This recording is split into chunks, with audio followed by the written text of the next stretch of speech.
The way Manchester City have played in the last two games makes me think that they really, really are not going to give up on this title race just yet. I know that this year has not started the best way for them in the Premier League, but they've started to play a bit better and actually fight and grind out for results. So now it's 2 wins on the bounce for them, and I think maybe, just maybe, Arsenal still need to put that pressure on them and continue to win those games because I don't think City are going down without a fight. They're now just 3 points behind Arsenal. Arsenal are yet to play. Yes, they're playing against Brentford, which could be a tough game. I'm not really sure if that's going to be as tough as it looks, but then it could be a tough game. But Man City have just absolutely destroyed Fulham 3-0. It was a routine win in the way I looked at it. It didn't look like Fulham stood a chance in this game, and Pep must be really, really happy with the way everybody's playing. And right now, Erling Haaland seems to be back to scoring again. Semenyo, oh my goodness, this guy has settled in so quickly. Like, it looks like he was born in this City shirt. He has been amazing. And honestly, Marc Guehi, oh my goodness, what a signing he has been for Man City. As a Liverpool fan, it hurts me so much to see the player that we could have had at our own back playing for Man City and doing so well. I mean, happy for him at the end of the day, but honestly, this City team, they could be fighting. They could be trying to get this title, and they still face Arsenal at the Etihad, so that could be a very, very important game in this title race. But let's just talk about everything that happened in this game in general. First and foremost, I have to say that Antoine Semenyo, he has been so good for Man City. Is he the new king of Etihad? Like, he has been so good. Honestly, like, he came into this team and he scored on his debut, and he's not been bad at all throughout the rest of his stay at this club. Like, he's scoring goals, he's assisting. Today, he scored and assisted. The first two goals, he was involved directly with all the goals. And I just think that this is just, he has settled in so well. Like, the first goal, honestly, you have to say that that's a bit of shocking defending from Sanderberger. It was, I hope I pronounced his name right.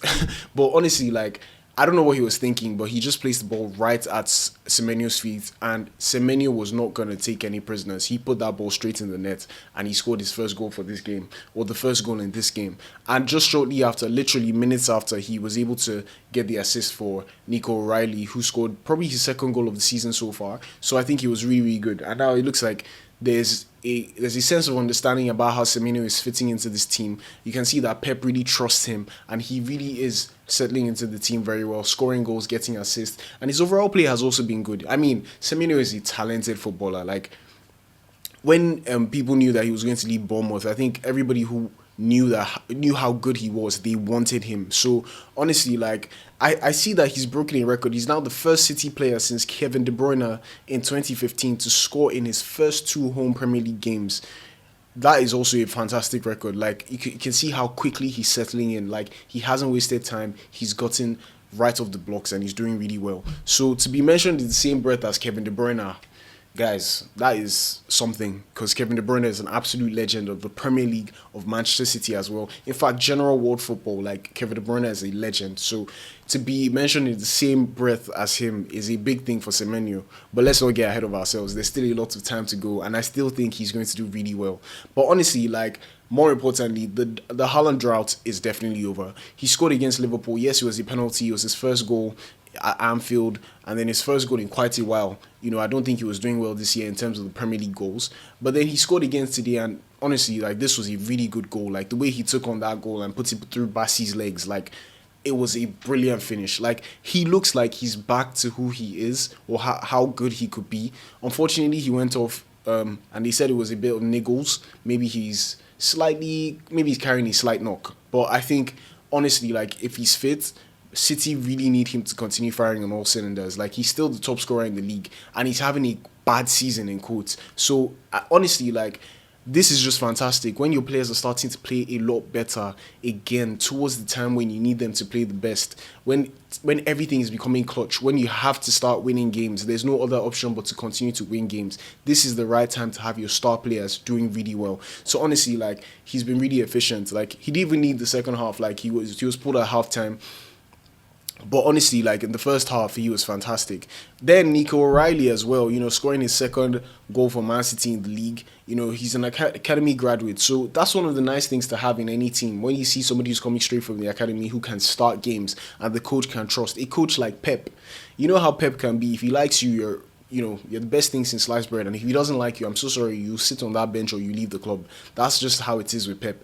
But this guy is definitely playing really well, starting games, proving his worth. I think he's been a very, very, very good player for Man City this season. So honestly, really good from him. Like, and his link up with Semenyo for that goal was so good. Like, you can tell there's an understanding, and this is definitely one of the next players who could be in the next generation for Man City in terms of how they're transitioning into a new period of time at the club. So honestly, really good from him. But we also have to talk about Marc Guehi and how good he has been defensively. City now look a bit more solid in terms of how they're playing defensively. Yes, the goal against Liverpool, or the goal that they conceded against Liverpool, was an absolute banger. But up until then, like, they had kept Liverpool really quiet in front of the goal. So in this game as well, getting a clean sheet, guys, Marc Guehi is fantastic. The number of blocks he has made for City in the last 2, 3, 4 games, he has been immense. I think he's been a fantastic signing. Clearly, this guy is the guy who they've needed for a while. The fact that they've had Guardiola out, they had John Stones out, who was on the bench today, and they had Ruben Diaz out, who was able to start today. They needed somebody who was experienced, somebody who had the strength and the composure in defense, like somebody who was experienced as well. So him coming into the team was a very, very good thing for them. And now that the players that they have or they had are starting to come back into the team and are playing a lot better, I think City, in terms of their defensive woes, they're probably going to get better. I've always been saying this thing. In terms of going forward, City have no problem. But in terms of their defensive structure, recently this season, they've not been very good. They have a good midfield. They have the players who can do the work. Rodri seems to be back and fit. Bernardo can come into the different roles and also, make some things happen through the midfield. But also in front, they've been good. They're not struggling to score. But defensively, they've had problems. And now that Guehi is here, he's been worth every penny. I mean, he was cheap anyway, but he has been a fantastic for City, and long may he continue for them, because I want them to, win this league over Arsenal.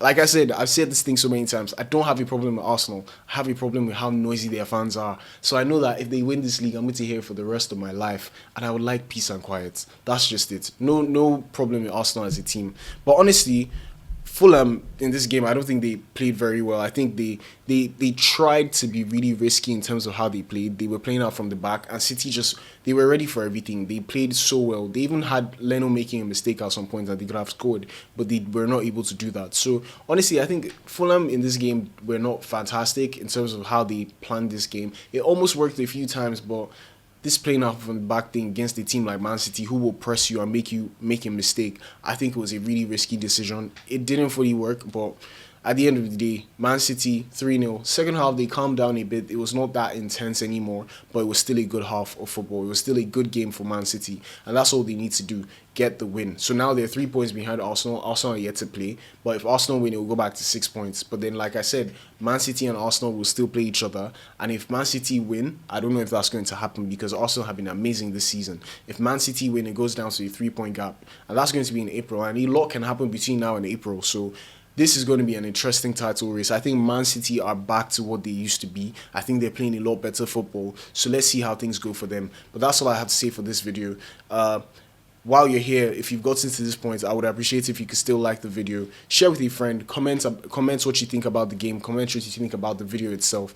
And before you leave, make sure you subscribe and watch one of these videos right here. And I'll see you guys in the next one. Cheers.